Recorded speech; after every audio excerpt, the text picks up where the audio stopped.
ஸல்லல்லாஹு அலைஹி வஸல்லம் அவர்கள் மேராஜுக்கு போறாங்க, சொர்க்கலோகத்தை பார்க்கிறாங்க.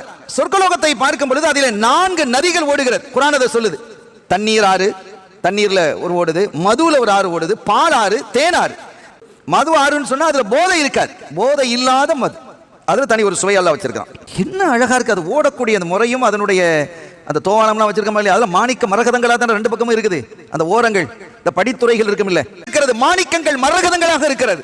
கீழே உள்ள மணலாக இல்ல, கஸ்தூரியாக இருக்கிறது. அவ்வளவு சுவை, அவ்வளவு சுகம், அவ்வளவு மனம். அப்ப கேட்டாங்களா, இது என்ன அழகு, என்ன அற்புதம், என்ன சுவை, என்ன மனம், இது எங்க இருந்து உற்பத்தி ஆகிறதுன்னு கேட்டாங்களா. அப்போ அவங்க ஜிப்ரீல் சொன்னாங்க, யார் சொல்ல எனக்கு தெரியாது, நான் படைக்கப்பட்ட காலத்திலிருந்து, எனக்கு நினைவுள்ள காலத்திலிருந்து இதை பார்த்துக்கிட்டு ஓடிக்கிட்டு தான் இருக்குது, எங்கிருந்து வருதுன்னு தெரியாது.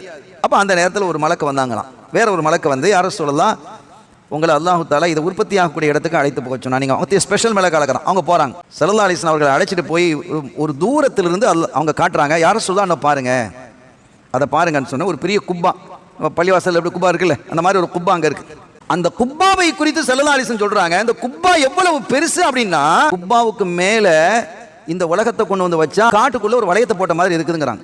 அப்போ அந்த குப்பா எவ்வளவு பிரம்மாண்டமா இருக்குன்னு பாருங்க, பார்ப்பதற்கு கண்கொள்ளா காட்சி. அது 4 தூண்களை, அந்த கட்டிடத்தில் பிரம்மாண்டமான 4 தூண்கள் இருந்தது. அதுல ஒரு இதுல பிஸ்மி அப்படின்னு எழுதி இருந்தது, இன்னொன்னு அல்லாஹ் எழுதி இருந்தது, இன்னொன்னு அர் ரஹ்மான் எழுதி இருந்தது, இன்னொன்னு அர் ரஹீம் எழுதி இருந்தது. பிஸ்மில்லாஹிர் ரஹ்மானிர் ரஹீம்.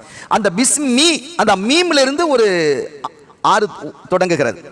அல்லாஹ்ல இருக்கக்கூடிய ஹாவிலிருந்து ஒரு ஆறு தொடங்குகிறது.